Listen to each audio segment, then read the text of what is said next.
Ration card ଧାରୀଙ୍କ ପାଇଁ ଆସିଲା ବଡ଼ ଖବର। ଏବେ ଏହି ପରିବାରଗୁଡ଼ିକୁ ମିଳିବ ମୁଣ୍ଡ ପିଛା 7 କିଲୋ ମାଗଣା ରାସନ। ଜାଣନ୍ତୁ କ'ଣ ରହିଛି ଏହି ନୂଆ ସ୍କିମ୍। ତା ପୂର୍ବରୁ ଚ୍ୟାନେଲରେ ନୂଆ ଥିଲେ ଚ୍ୟାନେଲଟିକୁ ସବସ୍କ୍ରାଇବ୍ କରି ରଖନ୍ତୁ, ଏମିତି ଗୁରୁତ୍ୱପୂର୍ଣ୍ଣ ଅପଡେଟ୍ ସବୁଠୁ ପ୍ରଥମେ ପାଇବା ପାଇଁ। ରାଷ୍ଟ୍ରୀୟ ଖାଦ୍ୟ ସୁରକ୍ଷା ଅଧିନିୟମ 2013ରେ ସଂଶୋଧନର ପ୍ରସ୍ତାବ ଦିଆଯାଇଛି।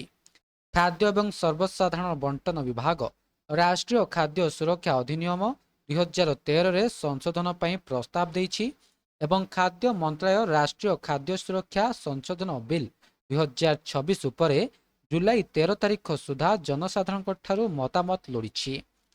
ତେବେ କ'ଣ ରହିଛି ବର୍ତ୍ତମାନର ବ୍ୟବସ୍ଥା? ବର୍ତ୍ତମାନର ଆଇନ ଅନୁଯାୟୀ ଅନ୍ତ୍ୟୋଦୟ ଯୋଜନା ପରିବାରଗୁଡ଼ିକୁ, ଯେଉଁମାନଙ୍କୁ ସବୁଠାରୁ ଗରିବ ବୋଲି ବିବେଚନା କରାଯାଏ, ପରିବାରର ସଦସ୍ୟ ସଂଖ୍ୟାକୁ ନ ଦେଖି ପ୍ରତି ମାସରେ ପରିବାର ପିଛା 35 କିଲୋ ଖାଦ୍ୟଶସ୍ୟ ମିଳିଥାଏ। ଏହାର ବିପରୀତରେ ପ୍ରାଥମିକତା ପ୍ରାପ୍ତ ପରିବାରକୁ ସଦସ୍ୟମାନଙ୍କ ତୁଳନାରେ ଏମାନଙ୍କ ପ୍ରତି ବ୍ୟକ୍ତି ପିଛା କମ୍ ଖାଦ୍ୟଶସ୍ୟ ମିଳିଥାଏ। ଯଦିଓ ଏହି ଦ୍ୱିତୀୟ ଶ୍ରେଣୀ ପ୍ରାଥମିକତା ପ୍ରାପ୍ତ ପରିବାର AY ହିତାଧିକାରୀଙ୍କ ତୁଳନାରେ କମ୍ ଆର୍ଥିକ ଅନଗ୍ରସର ବା ଅଭାବୀ ଶ୍ରେଣୀର ଅଟନ୍ତି, ତେବେ କାହାକୁ ମିଳିବ ନୂଆ ନିୟମର ଫାଇଦା ଏବଂ କାହାକୁ ମିଳିବନି? ମିଳିଥିବା ସୂଚନା ଅନୁଯାୟୀ ମନ୍ତ୍ରାଳୟ ଏକ ବିବୃତ୍ତିରେ କହିଛି ଯେ ଅନ୍ତ୍ୟୋଦୟ ଅନ୍ନ ଯୋଜନା ଅଧୀନରେ ବର୍ତ୍ତମାନ ପରିବାର ଭିତ୍ତିକ ବ୍ୟବସ୍ଥାର ଉଦ୍ଦେଶ୍ୟ ଥିଲା ସବୁଠାରୁ ଅଭାବୀ ବା ଗରିବ ପରିବାରଗୁଡ଼ିକୁ ସୁରକ୍ଷା ପ୍ରଦାନ କରିବା, କିନ୍ତୁ ପରିବାରର ସଦସ୍ୟ ସଂଖ୍ୟା ଆଧାରରେ ଏହାଦ୍ୱାରା ଅନେକ ଅସମାନତା ସୃଷ୍ଟି ହେଉଛି। ଅନ୍ତ୍ୟୋଦୟ ଅନ୍ନ ଯୋଜନା ପରିବାରକୁ ପ୍ରତି ମାସରେ 14 କିଲୋ ଖାଦ୍ୟଶସ୍ୟ ମିଳିବ।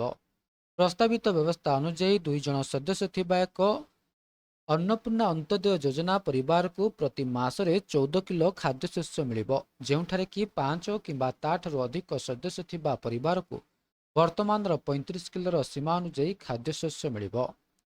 ତେବେ ଛୋଟ ପରିବାରଗୁଡ଼ିକ ପାଇଁ ମୋଟ ପରିମାଣରେ ପ୍ରାୟ କୌଣସି ପରିବର୍ତ୍ତନ ହେବ ନାହିଁ, କିନ୍ତୁ ବଡ଼ ପରିବାରଗୁଡ଼ିକ ଉପକୃତ ହେବେ, କାରଣ ଖାଦ୍ୟଶସ୍ୟର ଆବଣ୍ଟନ ପରିବାରର ସଦସ୍ୟ ସଂଖ୍ୟା ଅନୁସାରେ ହେବ।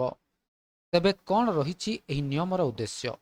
ସରକାର ଏହି ସଂଶୋଧନକୁ ମାନବ ଜୀବନଚକ୍ର ଦୃଷ୍ଟିକୋଣ ଯଥା ହ୍ୟୁମାନ୍ ଲାଇଫ୍ ସାଇକେଲ୍ ଆପ୍ରୋଚ୍ ମାଧ୍ୟମରେ ଖାଦ୍ୟ ଏବଂ ପୋଷଣ ସୁରକ୍ଷାକୁ ସୁଦୃଢ଼ କରିବାର ନିଜର ବ୍ୟାପକ ପ୍ରୟାସର ଏକ ଅଂଶ ଭାବେ ପ୍ରସ୍ତୁତ କରୁଛନ୍ତି। ଏହାର ଉଦ୍ଦେଶ୍ୟ ହେଉଛି ରାଷ୍ଟ୍ରୀୟ ଖାଦ୍ୟ ସୁରକ୍ଷା ଅଧିନିୟମ 2013ର ଲକ୍ଷ୍ୟ ଅନୁଯାୟୀ ସୁଲଭ ମୂଲ୍ୟରେ ଉତ୍ତମ ଗୁଣବତ୍ତାପୂର୍ଣ୍ଣ ସମ୍ପନ୍ନ ଏବଂ ପର୍ଯ୍ୟାପ୍ତ ପରିମାଣର ଖାଦ୍ୟ ଉପଲବ୍ଧ କରାଇବା। ବର୍ତ୍ତମାନ ପ୍ରାଥମିକତା ପ୍ରାପ୍ତ ପରିବାର ଏବଂ ଅନ୍ତ୍ୟୋଦୟ ଅନ୍ନ ଯୋଜନା ଉଭୟଙ୍କୁ ଚାଉଳ ଏବଂ ଗହମ ମାଗଣାରେ ଯୋଗାଇ ଦିଆଯାଉଛି ବୋଲି ସୂଚନା ମିଳିଛି। ଏବେ ଏହା ଥିଲା ସମ୍ପୂର୍ଣ୍ଣ ଅପଡେଟ୍ଟି। ଭିଡ଼ିଓଟି ଭଲ ଲାଗିଥିଲେ ଭିଡ଼ିଓଟିକୁ ଲାଇକ୍ କରନ୍ତୁ, ସେୟାର କରନ୍ତୁ ଏବଂ ଚ୍ୟାନେଲଟିକୁ ସବସ୍କ୍ରାଇବ୍ କରିବା ପାଇଁ ଭୁଲନ୍ତୁ ନାହିଁ।